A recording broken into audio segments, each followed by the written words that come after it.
Here's a psychology fact you're not ready for. The reason you hate celebrating your birthday isn't because you're low maintenance.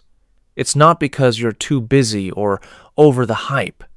It's because your brain is using avoidance as a sophisticated defense mechanism to protect you from the crushing weight of your own expectations. If the thought of a birthday party makes you want to disappear, or if you intentionally hide your birth date on social media so no one notices, this harsh psychology fact is going to hurt. Most people don't realize this, but your brain has been lying to you about your desire for simplicity. You think you're just skipping a day on the calendar, but you're actually practicing a form of emotional self-neglect. If you do not break this pattern, you are training your mind to believe that your existence doesn't deserve to be acknowledged. Psychologists call this birthday blues or birthday depression. And once you understand the mechanics behind it, you'll see why you act the way you do every time that date rolls around.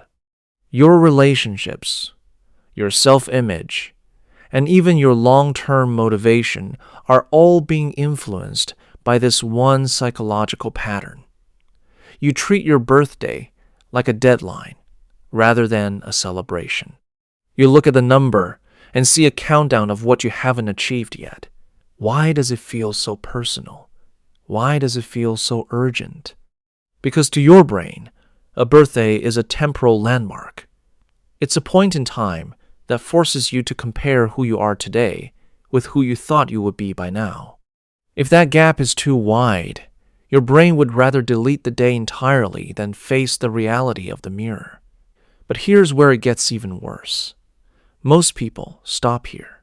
They tell themselves they just don't like being the center of attention, and they accept it as a permanent personality trait. And that's the biggest mistake you can make. Here is the painful part, the spotlight effect in reverse. Psychology says that while you are terrified of being the center of attention, you are also deeply afraid that if you did try to celebrate, no one would show up. Here is the dark truth bomb. People don't skip their birthdays because they hate attention. They skip them because they're terrified of the social audit. You're scared that if you declare the day important, you're giving the people in your life a chance to fail you.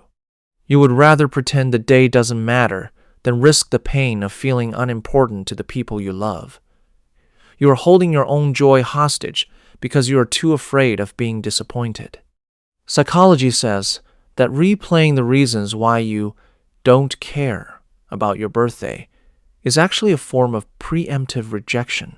You reject the day before the day can reject you. But here's the part nobody wants to admit. If it's just a normal day, why do you feel that strange, hollow ache in your chest when the clock hits midnight? Why does your mind insist on making you feel lonely even when you claim you want to be alone? This next part explains why your life hasn't changed yet. This happens because your brain is addicted to a cycle of cognitive distortion called discounting the positive. When you skip your birthday, you aren't just skipping a cake. You are telling your subconscious that your arrival on this planet isn't worth a pause.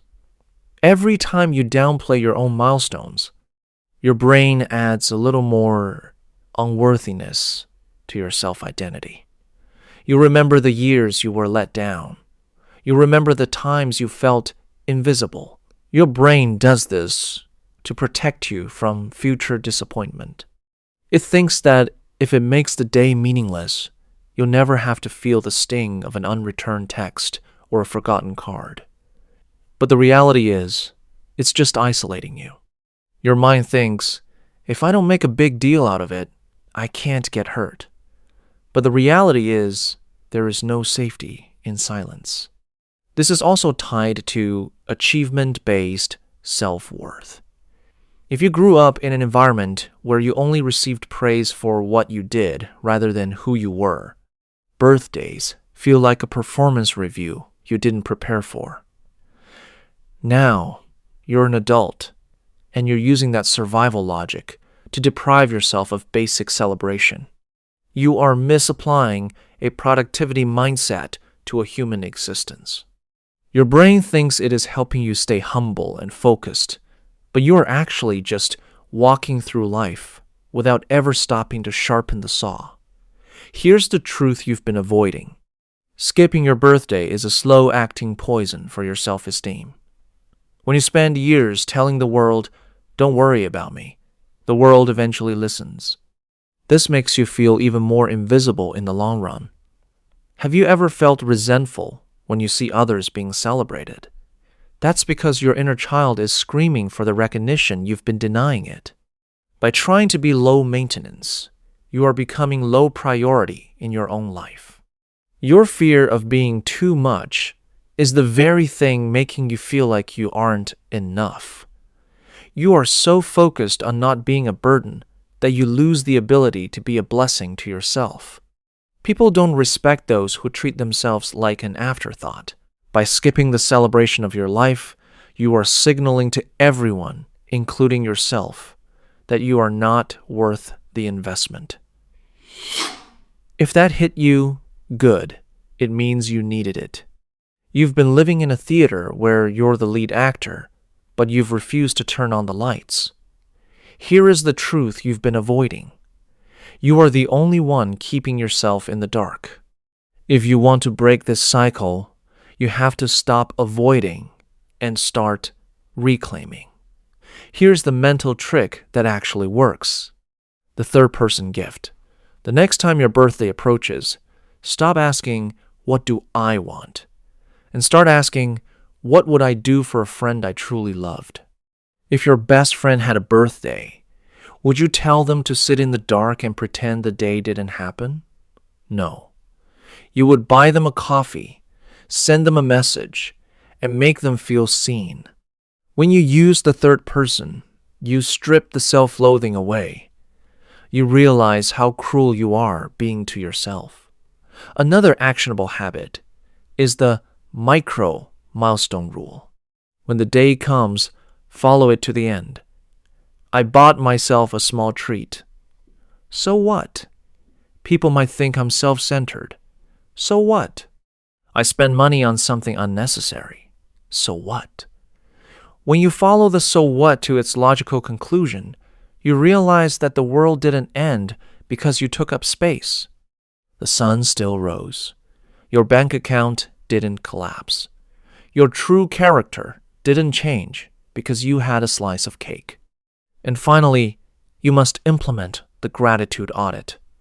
Instead of looking at the year as a list of things you didn't do, look at it as a list of things you survived.